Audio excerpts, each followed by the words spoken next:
barulho aí?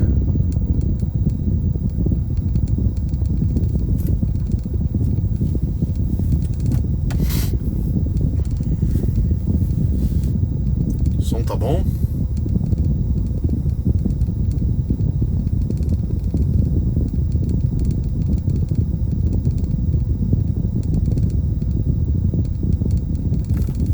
Vamos ver aí. Tá, vocês vão me falando aí, cara. Se o som estiver ruim, a imagem estiver ruim, me avisa. Se estiver travando, tá bom?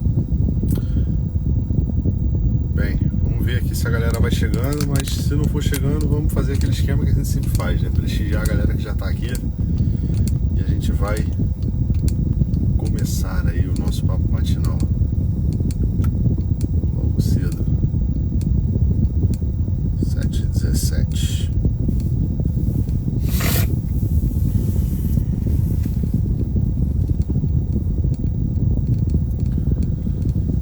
Vamos lá. Prontos aí, sentados, ouvindo. Vocês estão conseguindo me ouvir bem, cara? Não tô recebendo feedback. E aí, está tudo certinho. Tá. Beleza. Então vamos lá, rapaziada. Hoje aqui mais um dia do nosso papo matinal. Ah, perfeito. Tá ótimo. Então vamos lá. E aí, pessoal, mais um dia aqui do nosso papo matinal. E eu queria falar mais uma vez, assim, uma característica para vocês aqui do nosso mundo moderno, né? A gente trata as coisas como se elas já acontecessem desde sempre, né? Mas, por exemplo, a internet, né, a possibilidade de eu estar aqui agora falando com vocês, ela é uma possibilidade profundamente recente, né? Profundamente recente. Porque a gente não tem um século ainda. Em critério de história, isso é muito pouco. E a grande verdade é que a gente ainda não sabe as consequências dessa difusão rápida, né, de informação a qualquer instante, a qualquer momento nas nossas vidas, né? A gente ainda não consegue ver os efeitos sociais que isso vai causar a médio e longo prazo. A gente consegue ver isso, obviamente, assim, a curto prazo, né? Então a gente já vê assim, um aumento grande de ansiedade, um aumento grande de alguns tipos de problema. Isso aí a gente consegue perceber. Mas a gente ainda não consegue ver os grandes efeitos aí, né, a longo prazo do que essa difusão de informação rápida ela pode causar em nós, né? Mas o fato é que com a difusão de informação muito grande, houve também uma grande difusão de roteiros de vida, tá? Houve uma grande difusão de roteiros de vida. O que eu quero dizer com isso? Eu quero dizer o seguinte, cara. Você agora da sua casa, abrindo seu Instagram, você consegue ter acesso a diversas possibilidades de se viver, né? Há maneiras de se viver. Caramba, olha lá, fulano tem isso. Olha lá, ciclano tem aquilo. Ciclano foi pra não sei aonde. Olha como fulano faz com os filhos. Caramba, olha aquele casal. Olha como é que eles vivem, a forma como vivem, da maneira irreverente. Olha como esse cara faz o trabalho. Interessante, né? Então, ou seja, a gente vai tendo uma difusão muito grande sobre possibilidades de roteiro de vida, formas da gente viver, maneiras da gente viver por causa da internet. O professor Vitor Salles, em certa ocasião, né, acho que ainda na primeira certificação do Dr. Ítalo Marcilli, ele dizia o seguinte, né, quanto que o Instagram ele é uma ferramenta de inveja, né, uma ferramenta de inveja, porque você olha um recorte da vida da pessoa, né, um recorte da realidade daquela vida, e aí você cogita a possibilidade de que a sua vida seja dessa forma também.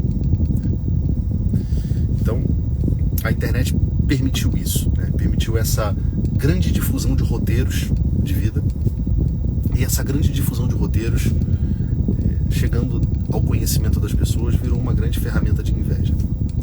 E de inveja porque, assim, obviamente que pela internet eu não consigo ter uma total consciência do que é a vida daquela pessoa. Então eu só olho aquela situação interessante, aquele ponto em que me chama atenção. Eu normalmente não vou me demorar muito meditando sobre aquilo, porque a rede também é uma rede rápida, né? Story, passa, reels, rola para cima.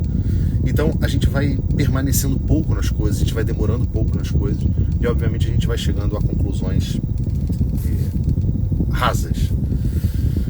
E dentro dessa mentalidade de roteiros, né, de novos roteiros, existe um que, na verdade, sempre acompanhou a humanidade, mas me chama muito a atenção no dia de hoje, né?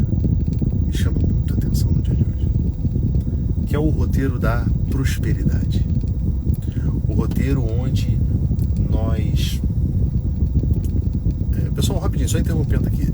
O som tá ruim, tá travando a internet, alguma coisa assim? Vocês me avisem, tá? Eu tô percebendo uma certa oscilação aqui, mas como eu tô falando, eu não consigo perceber se a mensagem tá chegando. Então, se vocês estiverem com alguma certa dificuldade ou alguma coisa, me avisem, por favor, aqui, para que eu possa tentar corrigir, tá? Então, o que acontece, né? Existem, com essa velocidade da informação, vou continuando aqui, tá? Os roteiros têm sido difundidos com muita facilidade. E um desses roteiros me chama muita atenção, porque é um roteiro que prega uma espécie de prosperidade, né? Que a gente está nessa vida aqui para enriquecer, e isso de repente essa venda caiu nos olhos de todo mundo, e todo mundo hoje consegue olhar e ver uma possibilidade de ficar rico, ficar milionário. Então não é à toa que você vai nas bibliotecas e livros como Pai Rico, Pai Pobre, Mente Milionária passaram a ser um dos mais vendidos. Não é à toa que os perfis que ensinam a ganhar dinheiro sem muitas das vezes uma relação com um trabalho e até mesmo com uma vocação, um trabalho formal ou com uma entrega para a sociedade, começaram a virar os perfis mais seguidos, né? Os assuntos mais procurados. Não é à toa que essa febre entrou inclusive na mentalidade de nós cristãos, né? Primeiramente no meio evangélico, onde a prosperidade sempre foi vista de uma forma distorcida, porque era uma mentalidade um pouco do Antigo Testamento, onde a gente via, né, que as bênçãos de Deus eram concedidas em bens materiais. E de fato a pedagogia nos ensina a olhar um pouco assim, né? A gente vê nessa vida um espelho do que pode ser a nossa vida futura, uma vida no céu. E hoje, mais recentemente, chegando isso até principalmente aos influencers católicos, né? Não poucas vezes a falta de prosperidade, a pobreza é vista como mediocridade. É o que muitas das vezes eu tenho ouvido, inclusive dentro dos atendimentos, né? Pessoas às vezes que são situações, por exemplo, como um casal que eu atendi, em que os pais são evangélicos e sempre foram muito trabalhadores, conseguiram muito dinheiro na vida, e os filhos estão começando na vida, procurando priorizar outras coisas, a relação familiar, a criação dos filhos, e de repente começam a ser criticados profundamente porque supostamente estão ouvindo o padre que só fala de pobreza, e enquanto isso na verdade é um grande símbolo de mediocridade na mente do negócio. Porém, quando a gente vai ao Evangelho e a gente começa a se temperar da palavra de Deus mesmo e daquilo que foi a vida do Cristo, a gente começa a perceber que é sempre o contrário, né? São inúmeras as ressalvas que Cristo fez com relação à riqueza.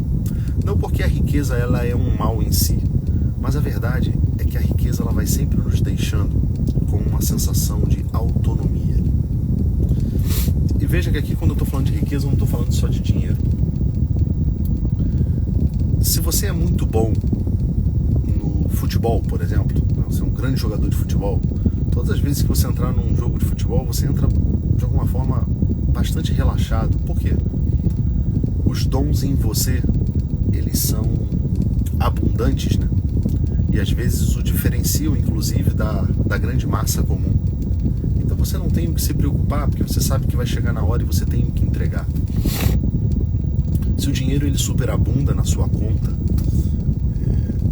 de fato também algumas preocupações normais e materiais da vida, elas começam a não mais ocupar a sua mente, né? Afinal, não deu tempo de fazer a comida, eu vou lá e peço um iFood.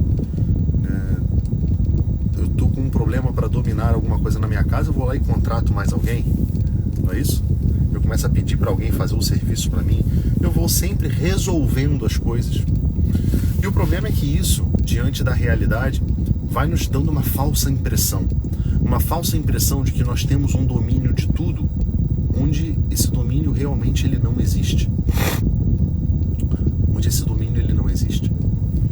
Eu acho que na nossa sociedade a pandemia mostrou um pouco disso, né? E de repente ter dinheiro e ter posses e ter não sei o que já não adiantava mais nada. Afinal, a qualquer momento você poderia cair doente e morrer. Ou aquele dinheiro já não era mais uma possibilidade real no mundo, porque todo mundo tinha que ficar trancado em casa. Então, uma série de coisas, né? Que a riqueza, de repente, ela vai... A riqueza de dons, a riqueza de dinheiro, a riqueza de possibilidades, ela, de repente, nos transforma em Deus. E, de repente, você se tornou Deus. E, de repente, a partir de agora, você já não é mais dependente de ninguém e todas as decisões você pode tomar por si só, né? Você pode resolver os problemas por si só. Como eu disse para vocês, essa nunca foi a pedagogia de Deus. Nós somos seres esquecentes e facilmente nós perdemos essa dimensão da consciência, né? Entre a causa e a consequência das coisas, entre o começo e o fim.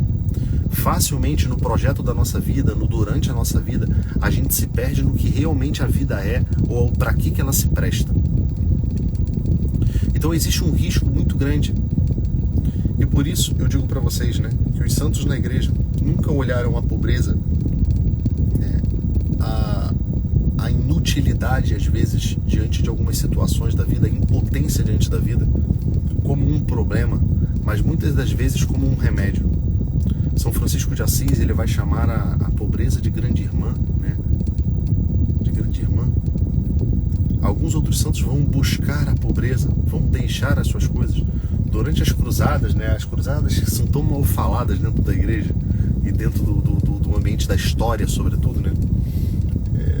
As cruzadas, muito pelo contrário, não foram uma jornada de enriquecimento, mas os registros históricos mostram que os 60 mil homens que foram, né, em direção à Terra Santa para libertar a Terra Santa, muito pelo contrário, empobreceram, se colocaram em situações muito complicadas de vida.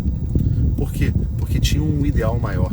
A pobreza, ela nunca foi um problema em si nesse aspecto, mas muitas das vezes um remédio para esse orgulho da gente se sentir profundamente autônomo. Ora, a pedagogia de Deus nunca foi essa.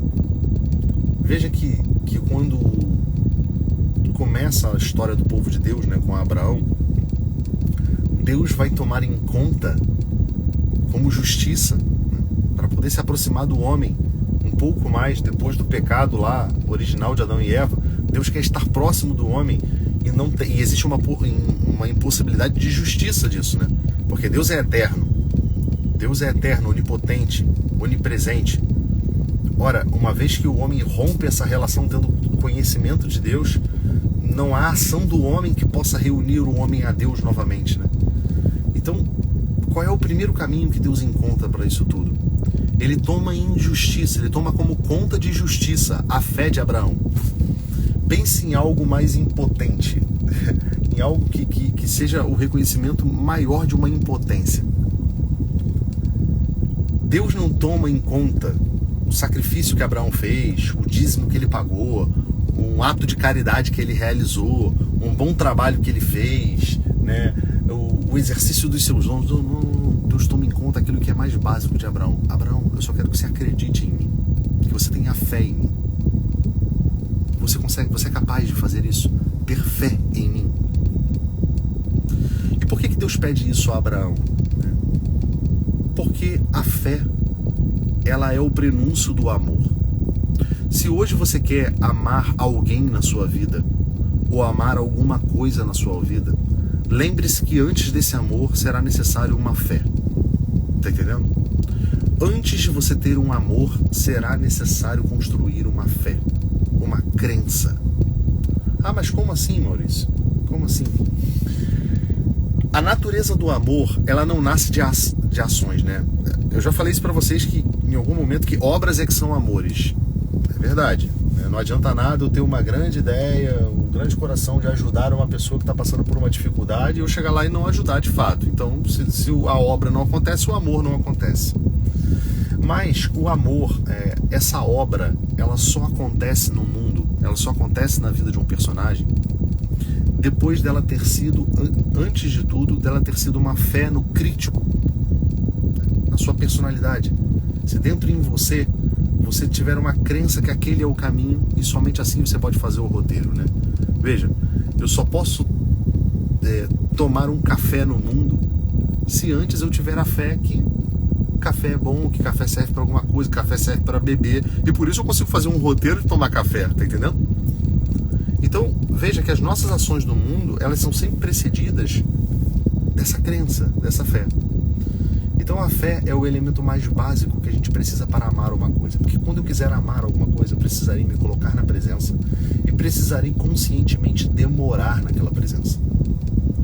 Uma das coisas, né, que esse excesso de informação, essa correria do mundo moderno nos atrapalha muito, é que nós não demoramos mais nas coisas que a gente faz.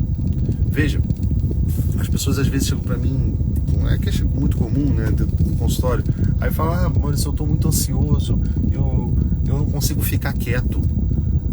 Aí normalmente uma das coisas que eu converso com as pessoas é o seguinte, vamos lá, como é que começa seu dia, né?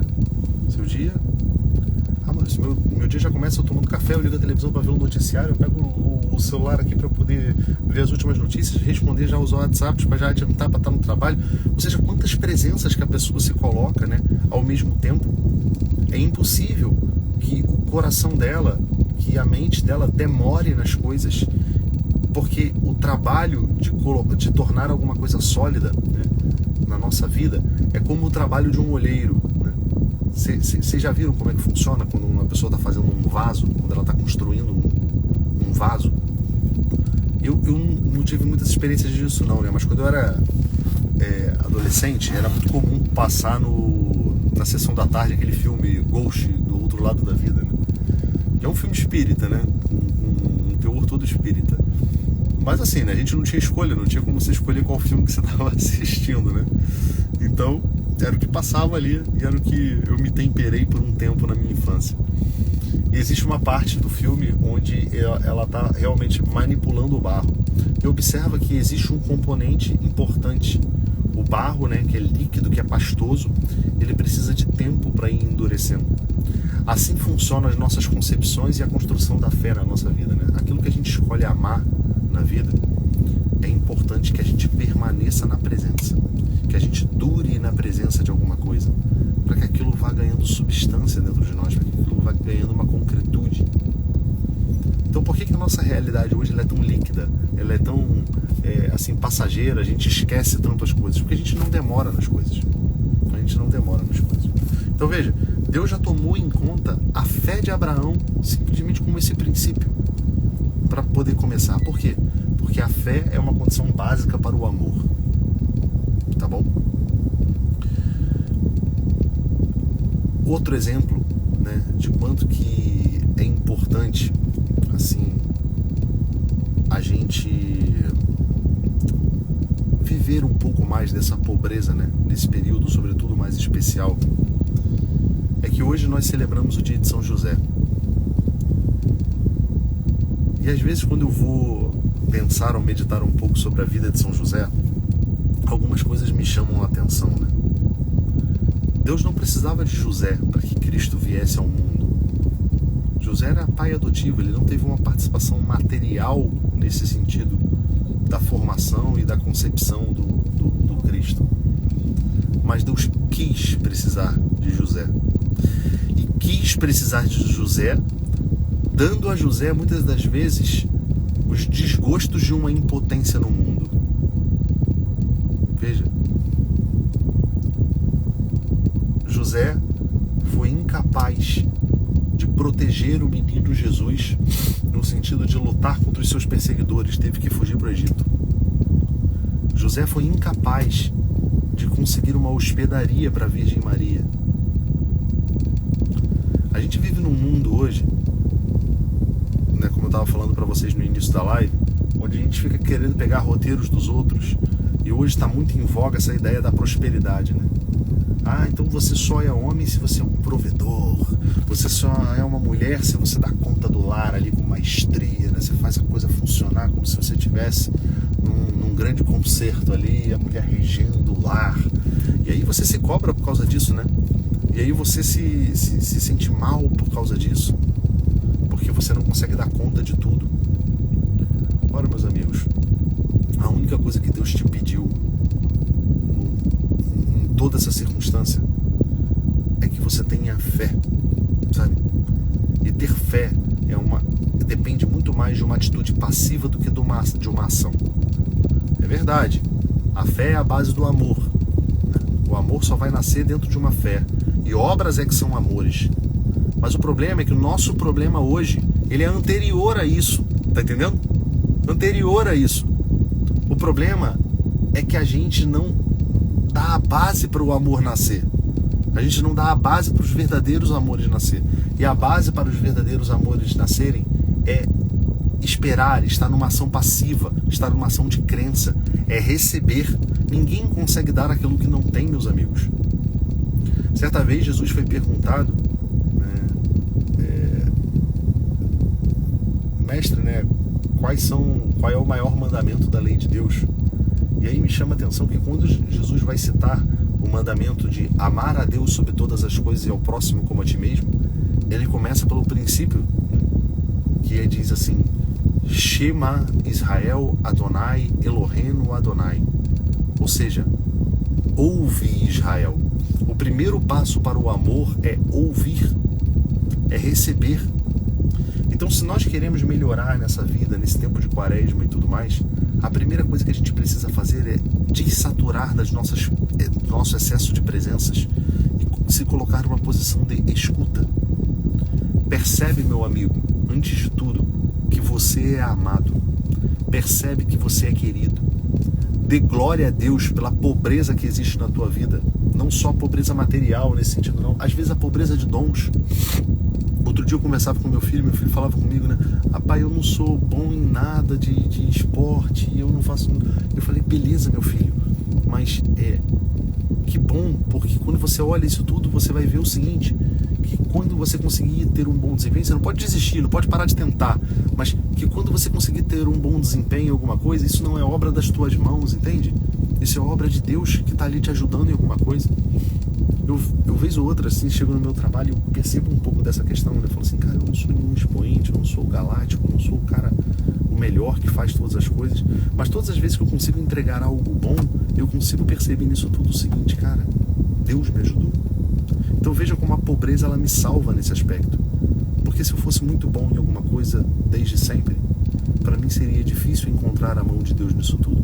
Eu veria a minha própria mão, mas isso seria uma grande tolice, isso seria uma grande soberba e um grande motivo de queda para a minha vida. Por quê? Porque isso tudo existe a 5 minutos a mais de meditação, né? Basta eu olhar e perceber que eu não dou conta de acrescentar 1 segundo na minha vida. Eu não dou conta de aumentar, às vezes, um minuto no meu dia para que eu possa resolver um outro problema ou alguma coisa. E quantas vezes, né, diante de algumas realidades da vida, como por exemplo a morte, eu vou estar sempre me sentindo impotente. Meu caro, São José viveu essa impotência. São José viveu essa realidade de, depois de ter sido escolhido por Deus, depois do anjo ter vindo e falado com ele, no meio da missão, ele vive o desespero de por si só não dar conta. Mas isso não foi motivo para ele de queda, mas sim um motivo de ampliar ainda mais, né, a fé em Deus, a crença, né, a confiança, para que Deus pudesse vir em seu socorro.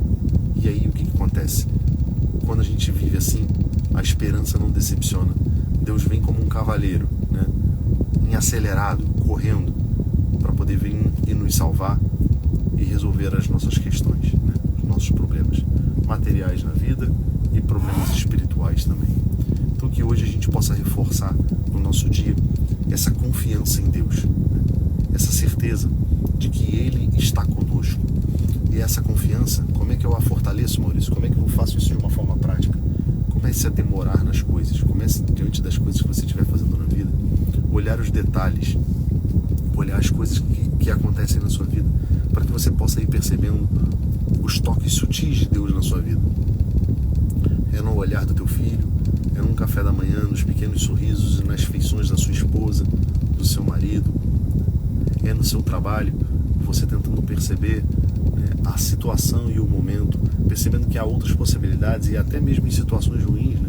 Às vezes a gente chega lá e de repente é destratado ou maltratado por alguém, tentar ter essa capacidade, essa finura de consciência de olhar e falar o seguinte: cara, como será que deve ter sido a vida dessa pessoa em casa hoje? Será que ela não passou por um problema? Será que ela não está enfrentando uma dificuldade? Será que não está num dia ruim? Será que ela está passando por alguma outra coisa? Quando a gente amplia o campo das possibilidades das coisas, a gente começa a ter mais imaginação e a gente consegue relevar mais algumas situações, ter um olhar mais positivo diante da vida. Tá bom, meus amigos? Obrigado pela companhia, excelente companhia, e mais um papo matinal aqui comigo, tá bom? Amanhã, 7h15 da manhã, estaremos juntos aqui mais uma vez, tá bom? Um grande abraço, fique com Deus e até amanhã.